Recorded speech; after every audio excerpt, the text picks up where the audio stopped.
Selamat pagi jemaat yang dikasihi Tuhan. Shalom. Puji Tuhan karena saat ini Tuhan masih memperkenalkan kita untuk bersama-sama berkumpul di tempat ini dan mengadakan ibadah pada pagi hari ini. Kita akan bersama-sama masuk ibadah ini, jemaat dimohon untuk berdiri.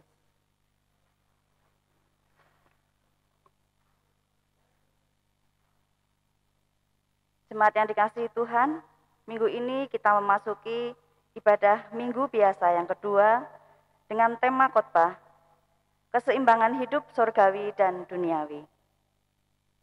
Sebagai orang-orang percaya, kita telah memproklamasikan diri sebagai anak Allah. Ini merupakan pernyataan tegas dan benar yang menuntut kita untuk hidup selalu menyembah Allah dalam roh dan kebenaran. Ibadah yang kita lakukan setiap waktu kiranya akan terus membawa hidup kita makin mengasihi Allah yang sudah lebih dahulu mengasihi kita. Untuk mengawali ibadah pada pagi hari ini, marilah kita menyembah Allah melalui Kidung Jemaat 4 pada bait yang pertama sampai dengan yang ketiga. Hai, mari sembah.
Jemaat kekasih Tuhan Yesus Kristus, marilah kita bersama-sama menguduskan kebaktian kita pada pagi hari ini dengan mengaku di dalam hati kita masing-masing sebuah pengakuan yang demikian. Pertolongan kita adalah di dalam nama Tuhan yang menciptakan langit dan bumi. Kasih karunia dan damai sejahtera dari Allah Bapa kita, dari Tuhan Yesus Kristus dan dalam persekutuan Roh Kudus menyertai kita sekalian. Amin.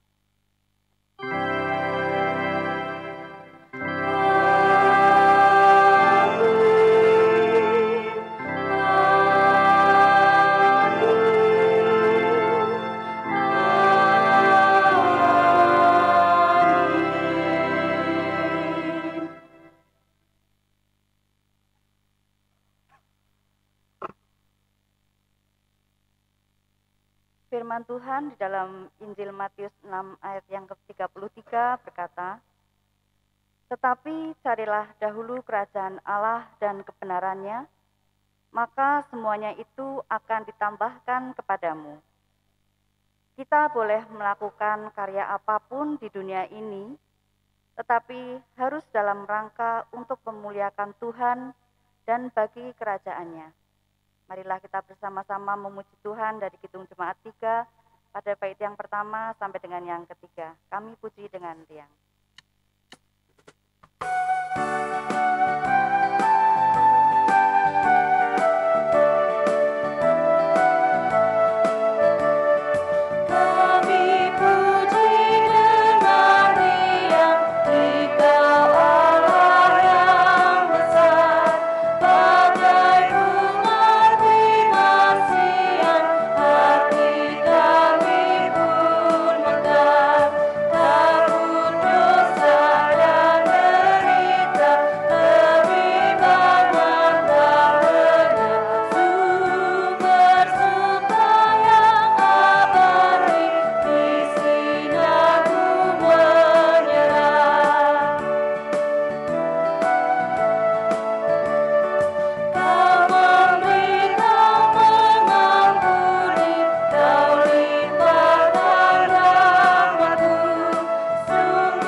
kita akan bersama-sama memasuki dalam pengakuan dosa-dosa kita.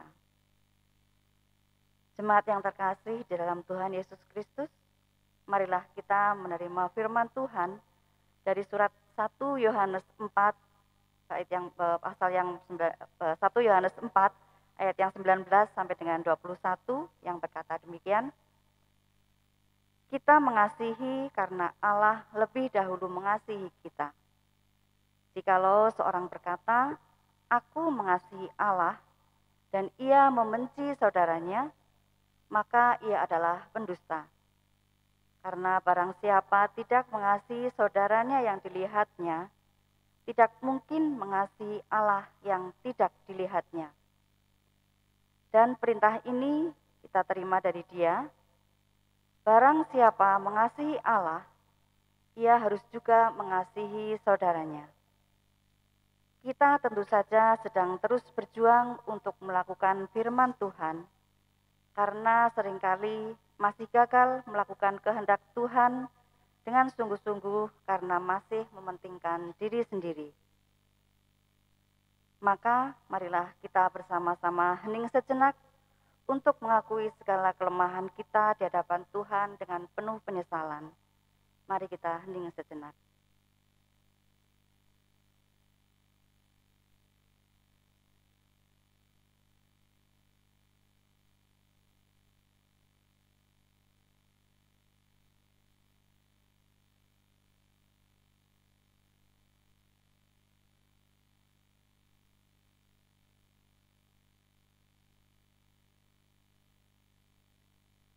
Tuhan, inilah pengakuan dosa kami di hadapan-Mu. Dalam nama Tuhan Yesus kami telah berdoa. Amin.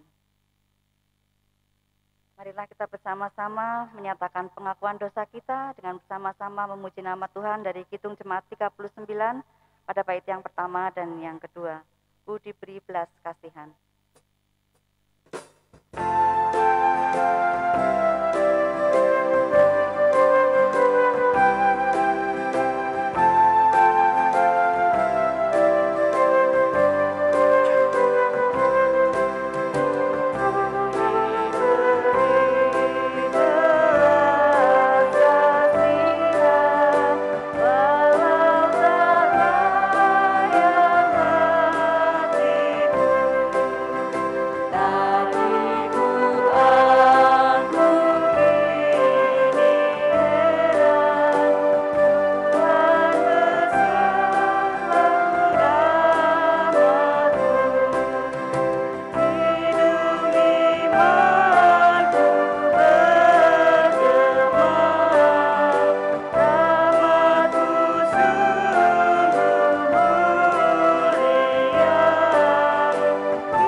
Mari saudara yang kekasih, kita sama-sama berdiri menerima berita anugerah yang diberikan kepada kita, yang telah menerima kasih pengampunan setelah kita bersama-sama dengan hati yang terbuka dan tertuju kepada Tuhan, mengakui segala dosa dan kelemahan kita. Kita bersama-sama menerima berita anugerah yang terambil dari Injil Yohanes pasal 17 ayat yang ke-15 sampai yang ke-17. Yohanes pasal 17 ayat 15 sampai 17. Aku tidak meminta supaya engkau mengambil mereka dari dunia, tetapi supaya engkau melindungi mereka daripada yang jahat. Mereka bukan dari dunia, sama seperti aku bukan dari dunia. Kuduskanlah mereka dalam kebenaran firman-Mu adalah kebenaran. Demikianlah berita anugerah dari Tuhan. Kita bersyukur telah menerima berita anugerah ini, dan mari kita bersama-sama nyatakan kesanggupan kita untuk hidup dalam anugerah Tuhan. Dengan kita siapkan kidung jemaat nomor 440 bait pertama sampai ketiga yang menyatakan, tiba di topan dunia, Tuhanlah pelindunganmu, dan baris-baris selanjutnya.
Saat yang indah bagi kita, saudara-saudara sekalian, untuk bersama mencari kebenaran firman Tuhan.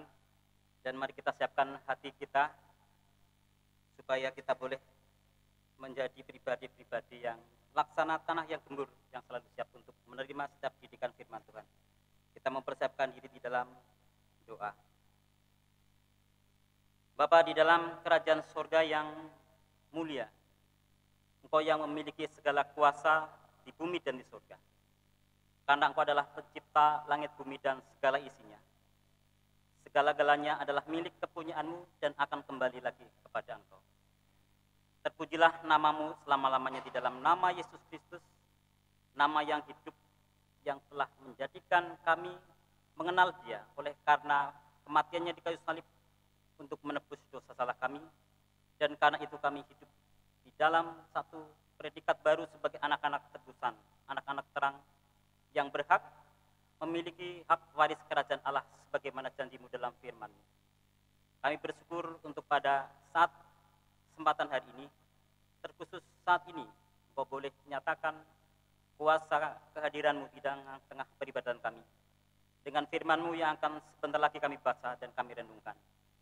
Kami mohon kiranya urapan kuasa Roh Kudus boleh Engkau karyakan di dalam setiap pribadi kami yang ada di dalam ruangan ini, agar kami mengerti betul apa yang Engkau maksudkan di dalam firman-Mu yang akan kami baca dan renungkan bersama. Karena sesungguhnya kami menyadari betapa banyak keterbatasan kami yang menghalangi akal budi kami untuk menyelami akan firman-Mu yang begitu tinggi dan begitu dalam, yang begitu hebat dan berkuasa, sehingga kami manusia yang lemah dan tidak berdaya sesungguhnya tidak mungkin akan sanggup menyelami kedalaman akan firman-Mu itu.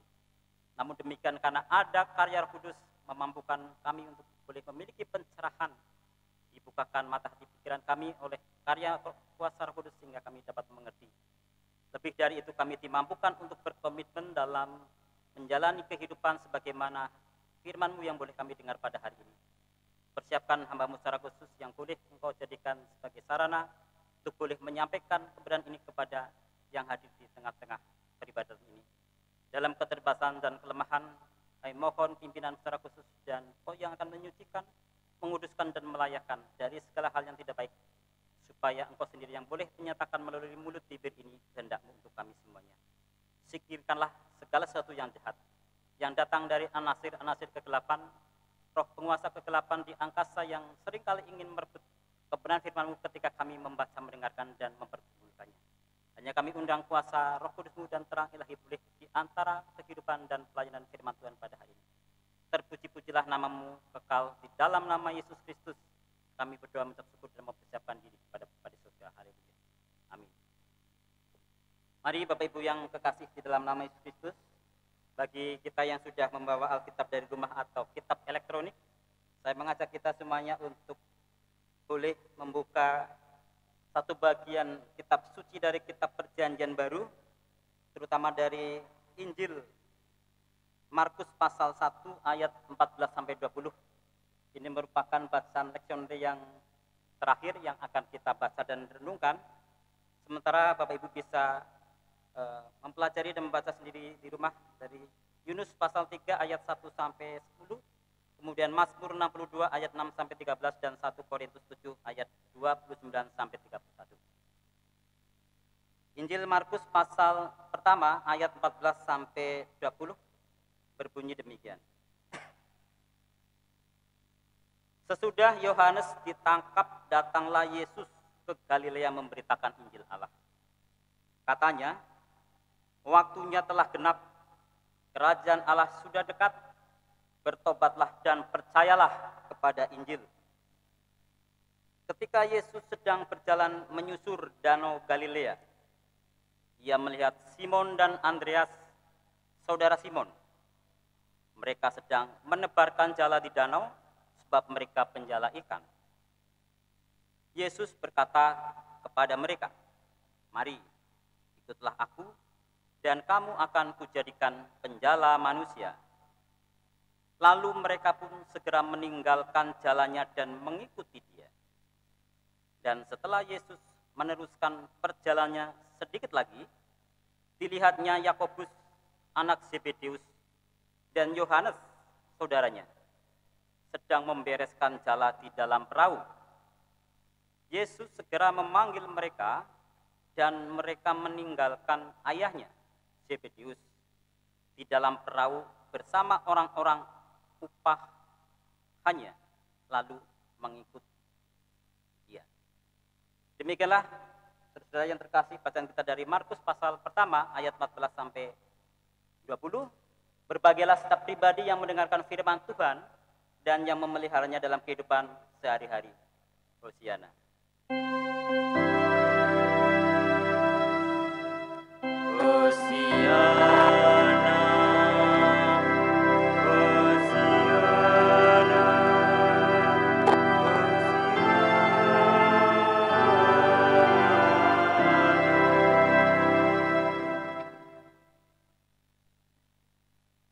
Salam dan selamat pagi saudara-saudara yang terkasih dalam nama Yesus Kristus.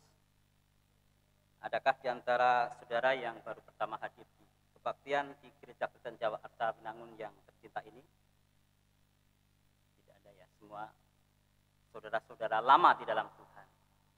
Kita patut bersyukur karena apa saudara? Karena satu hal tentunya, karena kita masih diberikan satu kesempatan hari ini untuk bagaimana mempersembahkan hidup pemberian Tuhan ini kepada Dia. Melalui satu waktu khusus bagaimana kita beribadah berhimpun sebagai tugas panggilan koinonia atau persekutuan atau bersekutu dengan Allah, Sang Pemilik kehidupan yang telah menaruh kita di dunia ini. Tentu ini merupakan suatu anugerah yang senantiasa menjadi keinginan setiap orang. setiap waktu dapat senantiasa memiliki satu nafas kehidupan yang terus diperbaharui. Dengan demikian kita dapat menampaki hari lepas hari dengan satu kekuatan yang datangnya dari Tuhan.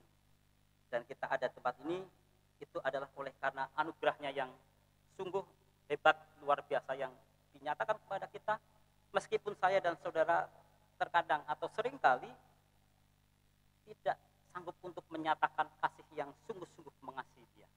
Namun dia selalu setia untuk mengasihi kita semuanya, karena memang dia sungguh-sungguh tidak bisa mengingkari akan hakikat dirinya sebagai Allah yang mengasihi manusia dengan totalitas, dengan pengorbanan Yesus kayu salib yang mengosongkan dirinya dari hak kealahan seperti manusia.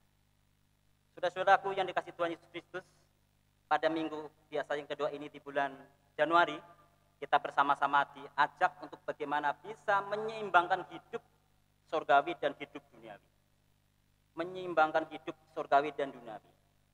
Saudara, bahwa keseimbangan itu penting, tetapi keseimbangan itu tidak selalu baik.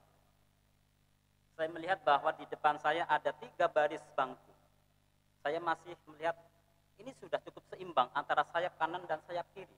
Pun demikian di barisan tengah. Itu indah, tetapi ketika hanya di barisan tertentu yang jumlahnya banyak, sementara di barisan tertentu yang sedikit, itu nampaknya kurang indah. Itu jadi tidak ada keseimbangan, proporsi tentang bagaimana kita menempati suatu ruangan yang sudah disetting sedemikian rupa. Ini hanya suatu ilustrasi atau gambaran bagaimana keseimbangan itu penting, tapi tidak selalu baik. Apa maksudnya saudara bahwa keseimbangan itu penting, tetapi tidak selalu baik? Saudara, kalau kita misalkan ditanya oleh orang yang belum percaya kepada Yesus Kristus, ketika nanti saudara atau kita mati, apakah saudara yakin akan masuk surga? Dan pertanyaan-pertanyaan ini adalah pertanyaan-pertanyaan yang sering kali juga diajukan oleh para penginjil, orang-orang Kristen yang begitu mempunyai motivasi luar biasa untuk menginjili, ketika bertanya kepada orang yang belum percaya pada Kristus, apakah ketika engkau nanti mati, engkau yakin akan masuk surga atau masuk neraka? Dan mereka tidak bisa menjawab. Kemudian mereka akan berpikir, kalau misalkan hal-hal yang baik yang saya lakukan itu lebih besar atau lebih berat daripada hal-hal yang buruk, maka saya akan masuk surga. Tapi sebaliknya, ketika hal-hal jahat itu lebih berat daripada hal-hal yang baik, masa saya akan masuk neraka. Itu artinya apa? Itu tidak ada keseimbangan. Jadi kalau ada keseimbangan antara hal yang baik dan yang jahat, itu akan masuk kemana? Tidak masuk ke surga, tapi juga tidak masuk ke neraka karena seimbang. Maka menurut teologi mereka bahwa untuk masuk ke surga adalah diperlukan suatu jasa yang lebih berat atau yang lebih baik. Tetapi dari dalam iman Kristen tidak demikian. Bahwa kehidupan kita untuk boleh masuk ke dalam kerajaan surga bukan karena keseimbangan itu, tapi sekali lagi oleh karena Allah yang sungguh-sungguh telah menyatakan pemilihannya kepada saya dan saudara untuk boleh mengenal Kristus dan beriman serta percaya kepadanya, sehingga kita boleh mendapatkan satu kunci kerajaan surga yang masih ada di dunia ini.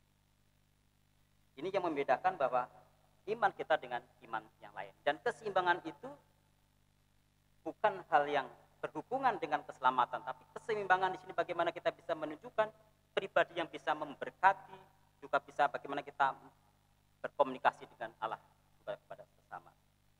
Saudara-saudaraku yang dikasih oleh Tuhan Yesus Kristus, paling tidak memang kita perlu memiliki keseimbangan di dalam kehidupan ini. Misalkan begini saudara, kalau badan kita sehat-sehat saja itu kita senang. Tapi bagaimana kalau badannya sehat itu tidak diimbangi dengan jiwa kita yang sehat? Maka itu akan menjadi masalah. Dan itu bukan masalah bagi diri kita sendiri, tapi juga mungkin berdampak bagi orang lain di sekitar kita. Karena tidak ada keseimbangan antara kesehatan badan dan keseimbangan kesehatan jiwa. Pun demikian, ketika kita misalkan seorang yang memiliki banyak pengetahuan, memiliki banyak wawasan dan teori, tetapi tidak diseimbangkan dengan praktek hidup dari apa yang kita pahami dari sebuah pengetahuan atau sebuah teori, maka itu juga sesuatu yang tidak baik. Maka yang baik adalah idealnya diseimbangkan antara pengetahuan teoritis dan hal-hal yang sifatnya praktis atau hal-hal yang konkret. Pun demikian, kita sebagai orang percaya juga akan sangat baik misalkan kalau kita berbicara tentang perkara-perkara rohani. Tetapi tidak baik juga kalau kita selalu berbicara perkara-perkara rohani saja. Karena kita masih hidup di dunia ini di mana kita masih berhubungan dengan perkara-perkara duniawi. Jadi harus ada keseimbangan bagaimana kita berbicara tentang hal-hal yang bersifat rohani dan hal-hal yang bersifat duniawi, dalam pengertian bukan bagaimana kita hidup dalam keduniawian, tapi kita masih juga bagaimana berhubungan sosial dengan orang lain, membantu orang lain dan sebagainya. Itu hanya sebagai satu gambaran bahwa keseimbangan itu penting, tetapi tidak selalu baik. Saudara-saudaraku yang dikasihi oleh Tuhan Yesus Kristus, kita sebagai anak-anak Allah, sebagaimana firman Tuhan katakan bahwa sebenarnya kita ini tidak berasal dari dunia.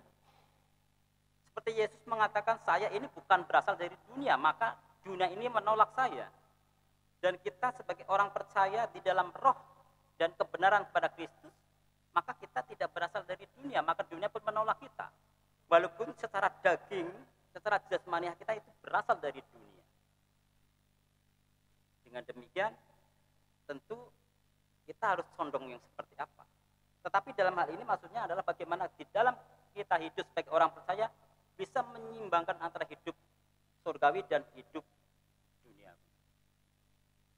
Rasul Paulus mengatakan kepada kita dengan jelas bagaimana supaya kita bisa mendisiplinkan diri untuk hidup secara rohani, karena terkadang kita sudah menjadi orang-orang Kristen tetapi kita masih terlalu cenderung dalam perkara-perkara duniawi.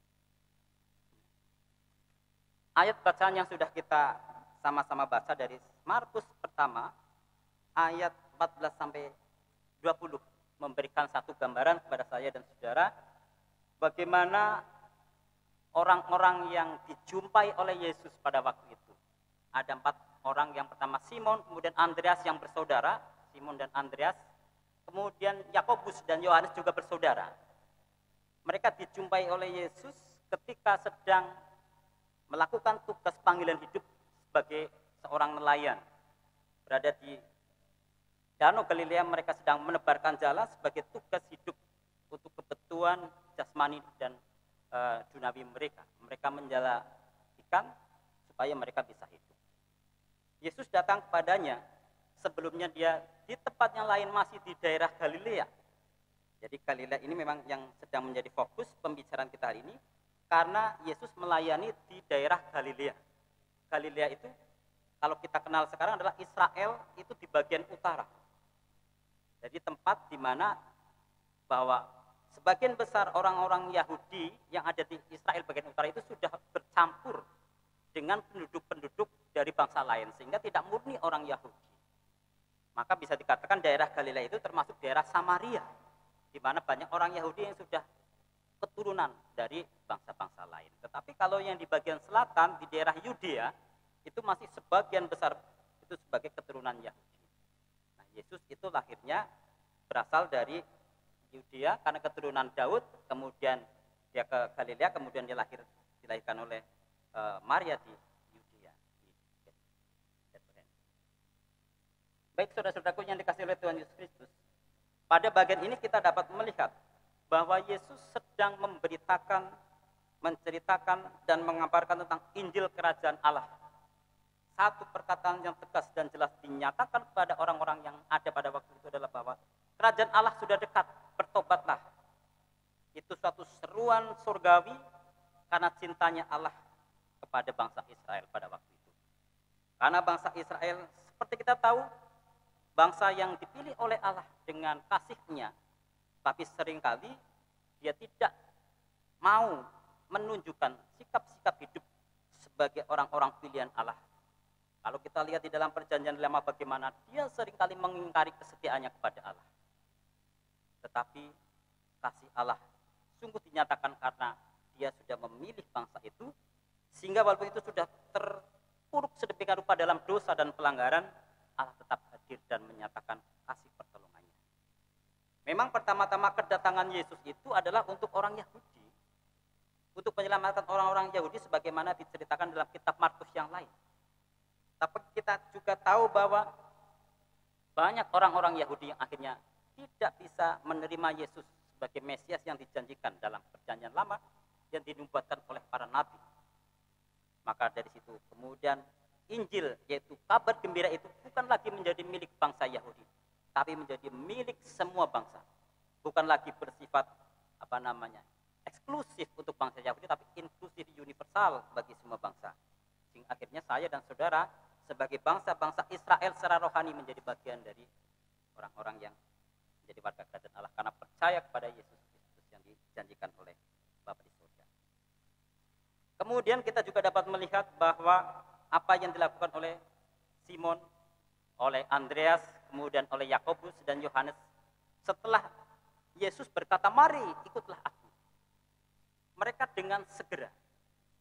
Kata kunci yang kita boleh garis bawahi di sini adalah segera. Jadi Simon, Andreas, Yakobus dan Yohanes segera meninggalkan pekerjaannya dan kemudian mengikut Yesus yang baru dikenalnya secara tatap muka. Jadi bukan menunggu dalam waktu jeda lama untuk berpikir-pikir, tetapi kemudian dia mengambil suatu sikap, dia meninggalkan pekerjaannya dan mengikut Yesus. Bahkan Yakobus dan Yohanes meninggalkan ayahnya Zebedius sendirian bersama orang-orang upahannya untuk membereskan jala, sementara Zebedius, Yakobus dan Yohanes anaknya, dia mengikut Yesus. Perkara duniawi apa yang ditinggalkan? Mereka sedang menjalani kehidupan sebagai manusia layaknya dalam bekerja, mengupayakan hidup, dia lakukan. Tapi ketika dia mendengar satu seruan berita kerajaan Allah dan pertobatan, mengikut aku, dia secara segera untuk menyatakan dirinya mengikuti Yesus. Dan kita pelajari bersama di dalam banyak kelas-kelas sekolah minggu bahwa akhirnya Simon, Yakobus, dan Yohanes adalah murid-murid utama atau murid-murid yang paling dekat dengan Yesus dibandingkan ke 9 murid yang lainnya. Jadi 3 orang ini murid yang begitu dekat dengan Yesus. Saudara-saudaraku yang dikasih oleh Tuhan Yesus Kristus. Nah, orang-orang yang menanggapi ajakan Yesus tadi menunjukkan bahwa dia ingin memiliki suatu kehidupan, tidak hanya kehidupan yang bersifat duniawi, tapi kehidupan di mana dia bisa mengenal Allah yang telah menyatakan diri dalam rupa manusia daging Yesus yang mereka pahami kemudian sebagai Mesias atau Isa Al-Masih, sebagaimana yang dijanjikan oleh para nabi. Dari pelajaran ini kita dapat melihat bahwa akan sangat baik jika kita selalu berusaha dan belajar setiap waktu untuk bersegera menindaklanjuti setiap perkara-perkara yang boleh kita terima dari ajakan Tuhan. Dan ini adalah pelajaran bagi kita, pergumulan bagi kita untuk tidak menunda-nunda waktu ketika Tuhan memberi suatu kesempatan kepada kita untuk berbuat yang dikehendakinya demi kemaslahatan, demi kerajaan Allah diberitakan atau demi kemuliaan Dia. Tetapi ini memang bukan perkara yang mudah. Karena seperti murid Yesus yang lain, ketika dia diajak untuk ikut Yesus, murid-murid itu pun dia berkata, biarkan saya untuk pulang dahulu, biar saya untuk menguburkan ayah saya dulu dan lain sebagainya. Dan itu terjadi pada masa lalu dan masa sekarang itu pun terjadi. Dan pada hari ini kita belajar bagaimana kita bisa bersikap seperti Simon, seperti Andreas, Yakobus dan Yohanes yang bersegera untuk mengaku dan berbuat. Jadi ada satu keseimbangan di sini antara keseimbangan hidup yang sudah dilakukan, perkara-perkara duniawi, dan bagaimana dia melihat perkara-perkara surgawi. Kemudian Bapak Ibu yang dikasih Tuhan, setidaknya ada 3 hal juga yang ingin kita pelajari dari ayat bacaan kita hari ini. Yang pertama, kenapa kita harus memiliki keseimbangan hidup surgawi dan duniawi? Paling tidak itu dinyatakan dalam 1 Korintus 7 ayat 31. Ayat bacaan leksionari yang tidak kita baca. Itu dikatakan, dunia seperti yang kita kenal sekarang akan berakhir. Sehingga kita harus waspada. Dunia yang seperti yang kita kenal sekarang ini akan berakhir. Ini menceritakan bagaimana ketika Rasul Paulus pada jemaat di Korintus mengatakan bahwa dunia ini sebenarnya akan berakhir dan janganlah engkau hanya setia dalam perkara-perkara duniawi. Karena akan berakhir maka engkau harus waspada. Harus menyatakan diri bahwa hidupmu itu juga harus diisi dengan perkara-perkara surga. Karena kalau di dalam Korintus jemaat di Korintus itu Rasul Paulus mengkritik jemaat di sana bahwa ada orang-orang Kristen duniawi dan Kristen rohani. Dan itu yang dinyatakan kepada jemaat agar mereka menyadari bahwa dunia yang sekarang kamu kenal ini akan berakhir. Sehingga mereka harus waspada untuk memperhatikan hal-hal yang sifatnya surgawi. Kemudian yang kedua, kenapa kita harus memiliki keseimbangan hidup surgawi dan duniawi? Sebagaimana dinyatakan dalam Mazmur 62 ayat 11 bagian C. Di situ dikatakan tentang bagaimana Daud itu memuliakan Allah, memuji dan bermaksud bagi Allah. Tetapi dalam satu ayat dikatakan bahwa apabila harta makin bertambah, janganlah hatimu melekat padanya. Apabila harta makin bertambah, janganlah hatimu melekat padanya. Karena itu bisa menjadi berbahaya. Karena di dalam Injilnya Yesus pernah mengatakan, di mana harta itu berada, hati kita pun berada.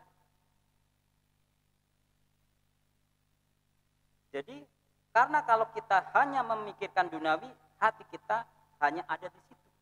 Jadi tidak ada keseimbangan. Itu mengapa pentingnya kita harus memiliki keseimbangan hidup surgawi dan duniawi. Daud kita kenal sebagai pribadi yang sangat dekat dengan Tuhan. Walaupun dia juga beberapa kali jatuh dalam dosa. Tapi pengakuannya kemudian dikuduskan oleh dia karena terbuka di hadapan Nabi Nathan dan disucikan kembali. Yang ketiga, saudara-saudaraku yang dikasihi oleh Tuhan Yesus Kristus, kenapa kita perlu untuk memiliki keseimbangan hidup surgawi dan duniawi? Kita perlu mencontoh apa yang terjadi pada bangsa Niniwe. Bangsa Niniwe ini adalah bangsa yang sangat besar ketika bangsa Israel itu sedang berada dalam kondisi tidak baik. Karena Israel sempat diserahkan oleh Allah ke satu bangsa yang sangat besar pada waktu itu, bangsa Niniwe. Atau ibu kotanya di Asyur. Bangsa yang sangat berkuasa pada waktu itu yang menjajah dan menguasai Israel. Karena Israel tidak taat pada dia. Tetapi kemudian Allah menyuruh seorang bernama Yunus untuk boleh mengabarkan pertobatan kepada bangsa yang tidak mengenal Allah itu. Jadi ternyata Allah juga mengabarkan pertobatan bukan hanya kepada bangsa pilihannya atau pada orang-orang percaya, tapi kepada orang atau bangsa lain. Bangsa Niniwe itu bukan bangsa yang mengenal Allah. Tetapi Yunus diutus untuk ke sana menyampaikan kabar pertobatan, karena kalau tidak akan dihancurkan. Kita tahu bahwa dalam cerita Yunus akhirnya dia juga pernah menyingkir, tidak mau untuk datang ke kota Niniwe. Tapi dia kemudian menyeberang ke daerah lain. Akhirnya Tuhan menggempaskan Yunus ke lautan dan di sana telan oleh ikan selama 3 hari 3 malam. Itu yang kita lihat di dalam kitab Yunus.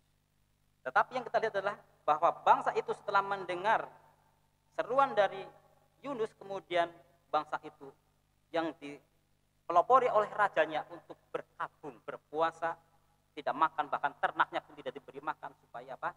Supaya lalulah hukuman Allah atas bangsa itu yang telah menjajah bangsa Israel. Jadi kita perlu belajar dari bangsa lain juga yang ternyata mereka bisa menyimbangkan antara perkara-perkara duniawi dan perkara-perkara rohani. Pertobatan bangsa Niniwe itu kemudian mengakibatkan bangsa ini terbebas dari hukuman Allah. Saudara-saudaraku yang dikasih oleh Tuhan Yesus Kristus, ternyata kita bisa untuk mencontoh orang lain yang tidak percaya kepada kita, tapi hidupnya sebagaimana orang percaya. Karena di dalam beberapa tulisan yang disampaikan oleh Injil atau oleh Rasul Paulus, bahwa banyak orang yang tidak mengenal hukum Taurat, tapi mereka hidup seperti mengenal hukum Taurat. Bahkan bukan orang Yahudi.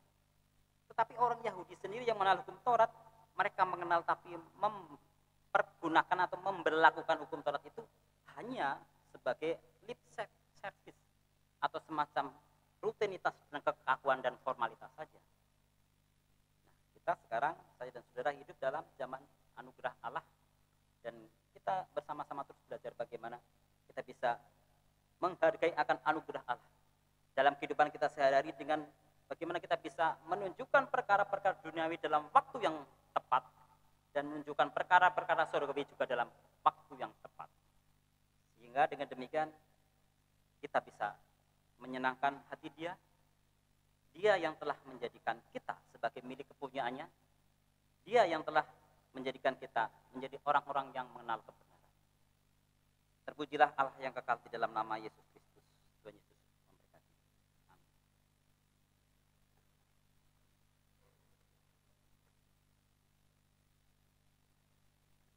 Mari kita bersama-sama hening untuk bersaat teduh, dan nanti kita lanjutkan dengan berdoa syafaat.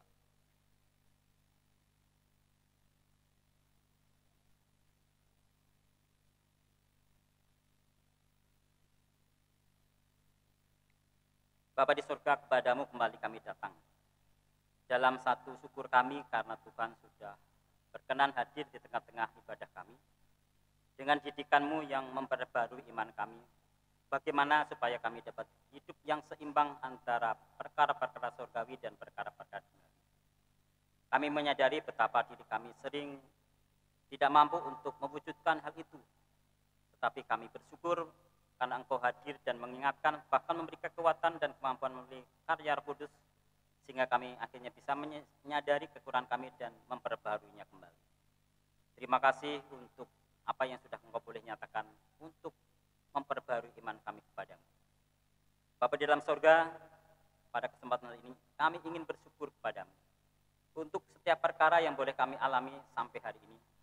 Perkara yang kami alami dalam pribadi kami, dalam keluarga kami, dalam keluarga besar kami, ataupun dalam persekutuan jemaat Tuhan di tempat ini. Kami boleh menerima kebaikan itu oleh karena Tuhan sesungguhnya yang berkarya dalam kasih-Mu yang sejati, sempurna dan yang tulus yang dinyatakan kepada kami. Oleh karena itu kami boleh ada sampai hari ini dalam satu keadaan yang baik, satu keadaan yang boleh terus kami syukuri, untuk terus kami boleh nyatakan dengan kehidupan yang sesuai dengan kehendak-Mu. Terima kasih juga untuk berkat-berkat yang menyertai kehidupan kami sampai hari ini. Berkat itu menjadikan kami semakin boleh menyatakan kehidupan yang bersyukur dan terus belajar, terus mengandalkan Engkau dalam segala perkara, dan Engkau juga mengajari bagaimana kami mempergunakan berkat-berkat itu secara bertanggung jawab, baik berkat keuangan, berkat kesehatan, berkat hubungan baik dengan banyak orang, juga berkat-berkat pengalaman yang lain yang boleh Engkau nyatakan kepada kami. Kami bersyukur untuk semua itu, dan kami mohon kiranya Tuhan yang terus tambahkan berkat itu di waktu-waktu kami selanjutnya. Kami juga bersyukur untuk pelayanan yang boleh kami lakukan oleh majelis gereja di tempat ini. Di GKJR Jaminangun memasuki bulan Januari ini, kami boleh melakukan karya-karya yang sudah kami rancangkan, walaupun tidak selalu dan semuanya boleh kami lakukan oleh karena situasi, namun kami sadari bahwa apa yang kami lakukan itu boleh kami terima karena campur tangan Tuhan yang menjadikan boleh terlaksana. Terima kasih bahwa topangan-Mu kepada setiap majelis gereja, hamba-Mu juga Bapak Pendeta Soekarmo, boleh menjadikan kami semakin mencintai pelayanan ini di tengah-tengah keterbatasan dan kekurangan kami. Kami bersyukur juga untuk bagaimana gereja ini boleh Tuhan pakai sebagai sarana untuk menunjukkan kasih kemuliaan-Mu, dan bagaimana di tengah-tengah masyarakat ini boleh berkarya. Bukan kami lakukan untuk mencari pujian dari manusia, tapi kami boleh melakukannya itu oleh karena memang kami diajari oleh Tuhan untuk boleh mengasihi dengan berbuat secara nyata melalui hal-hal yang boleh kami berikan kepada masyarakat. Terima kasih Bapak untuk apa yang boleh Engkau nyatakan bagi jemaat Tuhan di tempat ini. Selanjutnya izinkan kami untuk mohon kepadamu perkara-perkara yang boleh kami sampaikan pada saat hari ini. Pertama-tama Bapak, kami ingin bahwa campur tangan-Mu kembali nyata dalam setiap pribadi kami, dalam setiap pribadi keluarga, pelayanan jemaat Tuhan tempat ini, supaya Engkau hadir kembali menyatakan pertolongannya, agar kami boleh menjalani kehidupan di waktu-waktu selepas kami undur tempat ini dengan baik seturut dengan kehendak-Mu, karena Tuhan yang memimpinnya. Berkati pelayanan majelis gereja yang akan mengadakan persidangan majelis gereja istimewa PMG pada tanggal 31 Januari mendatang. Kiranya Tuhan menolong acara yang akan sudah dirancangkan oleh majelis dapat terlaksana dengan baik. Majelis masih menyusun program-program dan hal-hal lain yang terkait dengan penyelenggaraan PMGI. Tuhan tolong supaya dapat berlangsung dengan baik. Berkati para komisi juga yang sudah mempersiapkan program pelayanan dan sudah share bersama kami semua majelis gereja.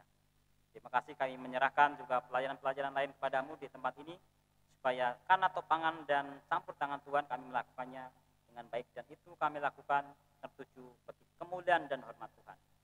Kami mohon berkat Tuhan untuk kehidupan kami semuanya. berkat kesehatan, berkat kekuatan, keselamatan, hati gembira, sejahtera, dan sebagainya, menyertai perjalanan hidup kami, menyertai pelayanan kami, dan usaha serta kami berkarya. Terima kasih Bapak, dalam nama Yesus kami juga berdoa bagi saudara-saudara kami yang mungkin saat ini sedang bergumul dengan kondisi tubuh yang kurang sehat. Kami mohon kepadamu, cinta kasih-Mu boleh dinyatakan.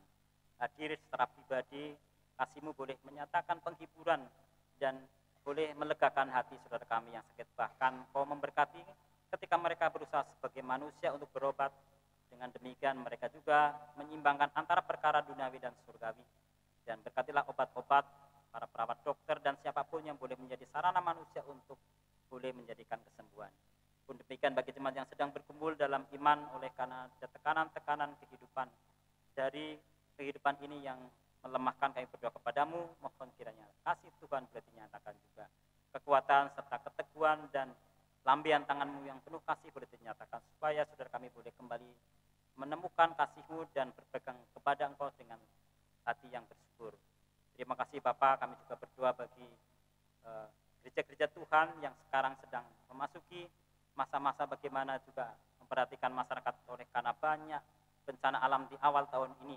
Kami mohon kepadamu supaya gereja juga tidak diam dan masyarakat di dalamnya boleh ambil bagian dalam kepedulian sebagaimana yang dapat dilakukan.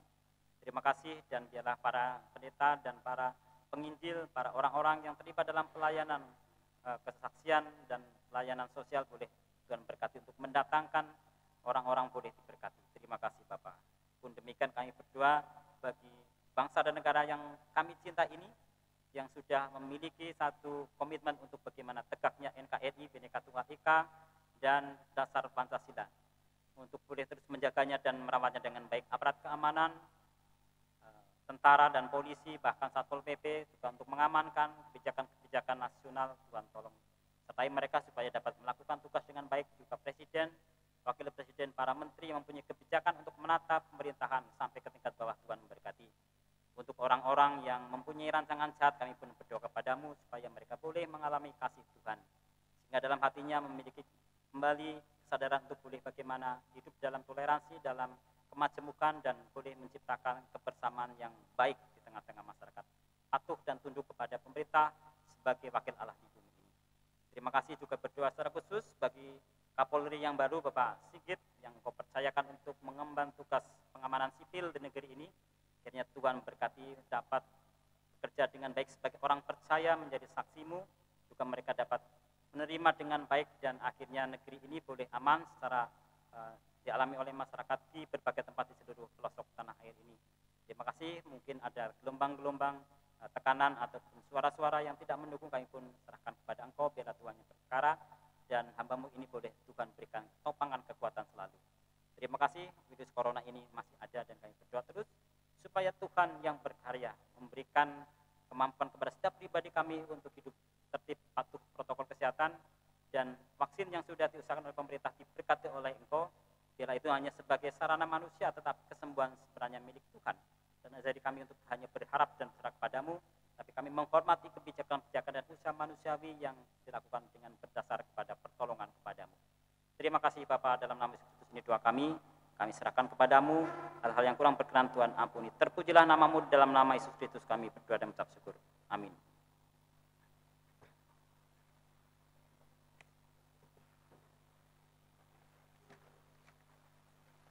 Jemaat dimohon untuk berdiri.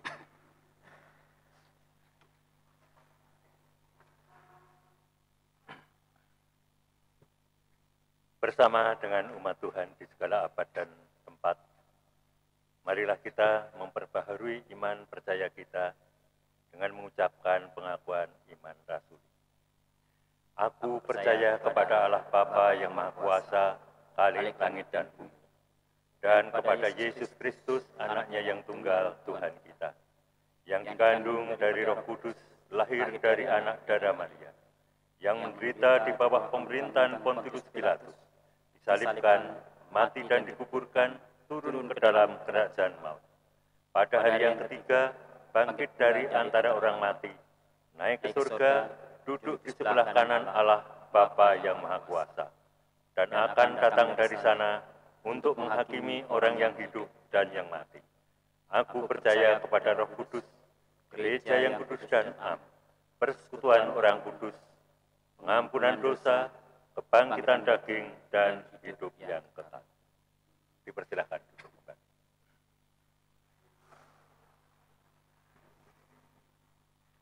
Jemaat yang terkasih, kita sudah bersama-sama mempersembahkan kepada Allah saat kita masuk dalam ruang ibadah ini yang kita landaskan pada surat 1 Tesalonika pasal 5 ayat 18.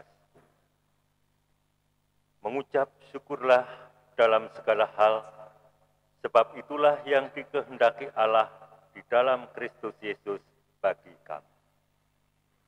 Marilah kita memuji nama Tuhan dari Kidung Jemaat 450, bait 1 dan 2.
Maha kasih Tuhan Allah Bapa kami yang bertahta di dalam surga yang mulia.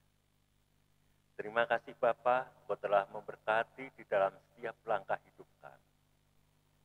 Sebagai ucapan syukur kami Tuhan, pada pagi hari ini, jemaat-Mu telah mengumpulkan persembahan. Kiranya persembahan yang telah terkumpul ini Engkau berkati, sehingga menjadikan keluhuran nama-Mu. Sebentar lagi kami akan mengakhiri ibadah pada pagi hari ini. Sertai perjalanan kami, sehingga kami dapat bertemu dengan keluarga masing-masing dalam keadaan selamat. Tuhan ampuni atas dosa-dosa kami. Semuanya kami minta di dalam Tuhan Yesus Kristus. Amin.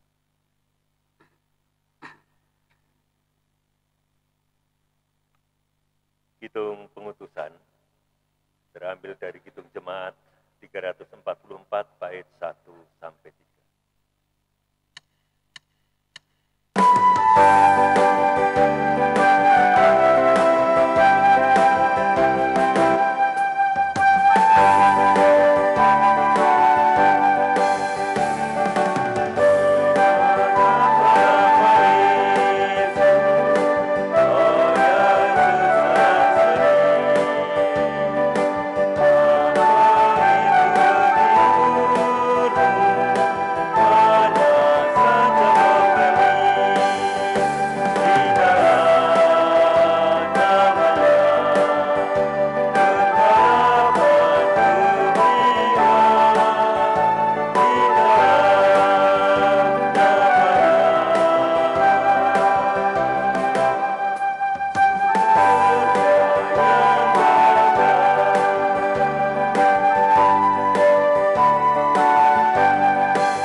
Jemaat yang dikasih Tuhan, kita sudah menyelesaikan ibadah kita hari ini.